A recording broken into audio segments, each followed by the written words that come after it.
Hello again, everyone, and welcome back to Reddit Aliens. I'm John, and as always, thank you so much for being here. Good topic? Let's do it. When was a time that you didn't just dodge a bullet, but a full-on ballistic missile strike? Please remember to like, share, and subscribe. I was traveling in Australia and stayed with this dude for a week or two.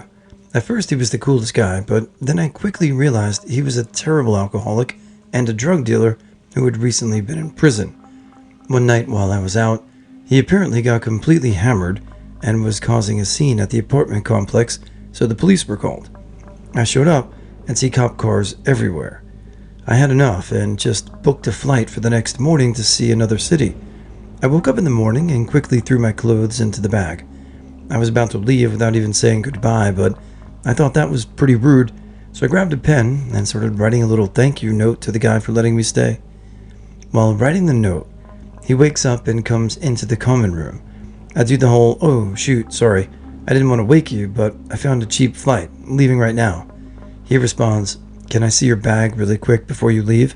I think I left something in there." The dude effing took his stash of meth and put it in my bag when the police showed up the night before. I just didn't notice it in my rush to get packed and leave. I was literally about to board an airplane and would have sat there like a moron with the exact same excuse everyone else uses, saying it's not mine. I would have been locked up abroad if I didn't decide to write that goodbye note. When I moved back to New Orleans in 2004, I looked at two different apartments, A and B. I ended up choosing B because it was a little bit larger. I lived there for about 5 weeks and the neighbors were horrendous, and management wouldn't do anything about it. So I went back to the other place to see if apartment A was still available. It wasn't, but they had another one downstairs in the building next door. So I ended up moving again into apartment C. Apartment B flooded several feet in Katrina. Apartment A had the roof ripped off. Apartment C, where I had lived for a year, was fine.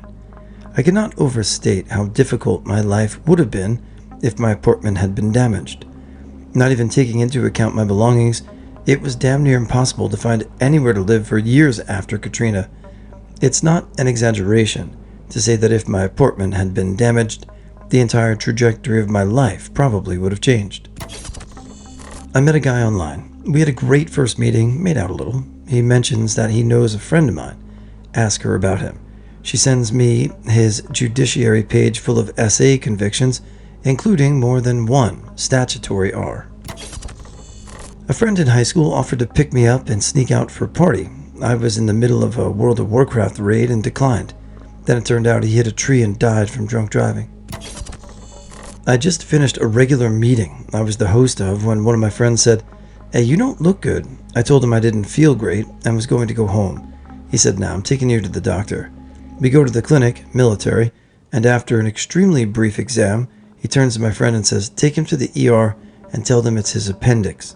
Less than an hour later, I was in surgery.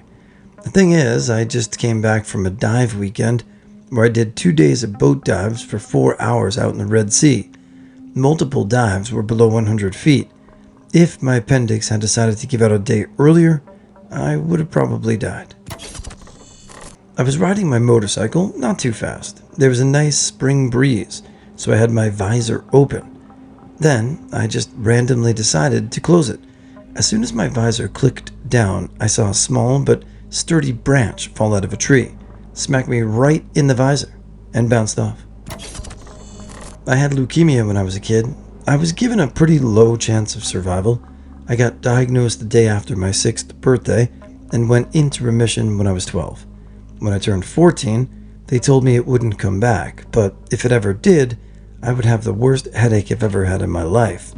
I don't really understand the headache part. I joked that I pulled one over on the Make-A-Wish list. They sent me to Disneyland, but I didn't end up dying, so I kinda screwed them on that deal. My husband accidentally took all my blood sugar medications, thinking they were Motrin. When he had severe stomach pains, I didn't know what he was talking about. Taking all the prescription Motrin, and I rushed him to the ER when I figured out it was my blood sugar medication. It turned out to be acute pancreatitis, and he actually saved his organs and possibly his life by accidentally taking all those blood sugar medications. I was supposed to be in class in the building the morning the shooter shot up Virginia Tech. Me and my buddy in the next dorm had the same class and would often just take turns. We both woke up that morning and both agreed not to go. It turns out the sirens we heard when we got up to get ready for class were the police response to the first victim that was in the neighboring dorm. We didn't think much of it because usually there's an ambulance or something early mornings after weekends because people drink too much or whatever. It wasn't until we were looking out our window across campus and seeing everything unfold, and then the windows lighting up with gunshots, what was really going on. Then a bunch of fully kitted police came off the elevator with ARs, telling everyone to lock doors and stay inside. 4 years ago, I was diagnosed with a very rare cancer. The specialist told me he could offer no guarantees I'd make it a year. Major surgery to remove a large mass and many further tests later, I was told months later they actually got it wrong and I never had cancer. The specialist told me if he'd made a list of 100 possible outcomes at the start of my treatment, my eventual diagnosis would have been a position 100. He'd never seen anything like it. I feel like I've dodged an effing nuclear warhead the day I was told that. 9/11. I was living in Carroll Gardens at the time, a little bit south of the Brooklyn Bridge, and I was commuting via bike. Normally I'd wake up around 8, get my stuff together, ride up Smith Street, and go over the Brooklyn Bridge. I'd buy a few dozen Krispy Kreme donuts from their location at World Trade Center for my team, and then ride down to Wall Street where I worked. That particular Tuesday, I overslept my alarm and had to take the subway in. I would have been at World Trade Center right at the time of the first impact, but instead I was on the subway. I was actually walking up out of one of the Wall Street subway stops right as the second plane was coming in and was able to see a little of the fireball and hear the city-wide scream. Our gas range in the kitchen malfunctioned. It was leaking natural gas all night. The CO detector never went off. I woke up the following morning, walked downstairs and smelt it. It was so thick with gas you could taste it. I quickly opened all the doors and windows and vacated. We waited about an hour before going back in. It was windy out, so it cleared out quickly. I inspected everything, replaced the stove, and went on with my day. Nighttime came around, and I went to take a shower, but there wasn't any hot water. It turns out, for some unknown reason, the pilot light on the hot water tank was out and likely had been out all night. Had it not been out, my house would have been a crater, and I wouldn't be typing this. Most of these stories are kind of like Final Destination, but in a good way. If you didn't see that movie, that kind of makes no sense, but if you know what I mean, you get it. Yeah, the pilot light being out saved your whole family, so awesome. In high school, my friend knocked on my door and tried to get me to come out and hang out at night, but my mom refused to let me go out with him. I was mad about it until I learned that there were 4 other people hiding behind the trees who were going to jump me that night. High school. I was hanging out with some buddies and some guys I knew drove up. Since they knew we played tennis, they offered to sell us some top-notch rackets at low prices. We were curious, so we went outside to look at what they had to offer, and indeed, the rackets were top-notch, and so brand new, they still had the security tags on them. We declined. It turned out they'd robbed a sporting goods store and shot a couple of clerks in the process.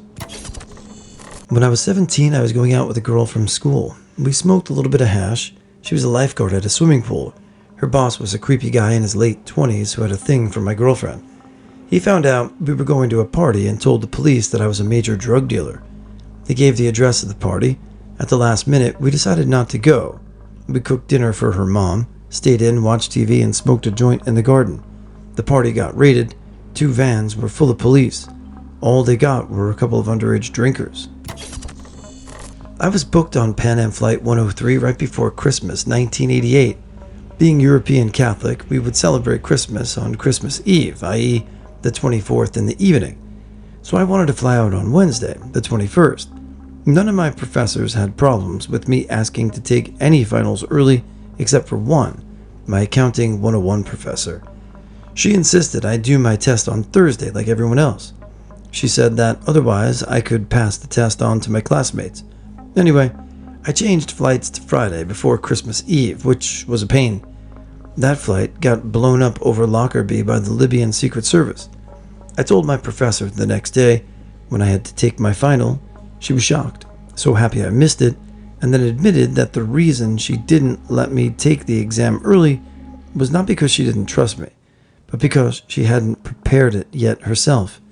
I got my ass saved by a smart and lazy mid-30s accounting professor. I was riding my motorcycle home after a tiring day at work. Summertime, sun shining, and feeling good. I was riding in the left lane of a 2-lane road with a large median and only 2 cars, a van in front and a smaller car on the right that I passed. Check my blind spot slowly. I feel safe and cool and a bit lazy. Hear the car behind me honk as I change lanes, and as I bring my idiot head to the front, where I should be looking, I see that the van had stopped in the middle of the lane. He had missed his turn, I guess. I passed the guy by inches, and luckily, because it happened so fast, I didn't make any corrections, panic, or do anything stupid. It didn't register at the time how close I came to dying or being crippled. Maybe not until months later, or not even, but I still think about it a lot. A group of friends invited me to go see Dane Cook stand-up special in upstate New York during Dane Cook Prime 0809. I declined as I didn't like Dave Cook, and it was a long drive. I would have been the 4th member of the group to go. On the long drive up to the show, the friend missed an exit northbound. In order to double back and correct his mistake, he decided to try to turn using the police median to get to the southbound side of the highway. Immediately upon starting the turn from the northbound middle lane, the car gets struck by another car in the northbound fast lane, destroying the driver's side rear of my friend's car. The driver got knocked out on impact, and now the driverless car ends up crashing into the guardrail on the opposite side of the southbound highway. I'm told they barely missed an oncoming tractor trailer. Luckily, my other 2 friends were occupying the front and rear passenger seats, which were away from the direct impact.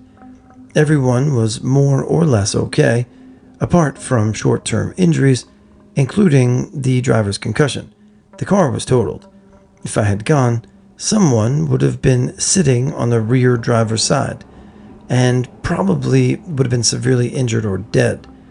I credit my dislike of Dane Cook for saving someone's life that day. Back in the day, I was training someone for a sales job at one of our slow stores. Nothing major. Everything was smooth.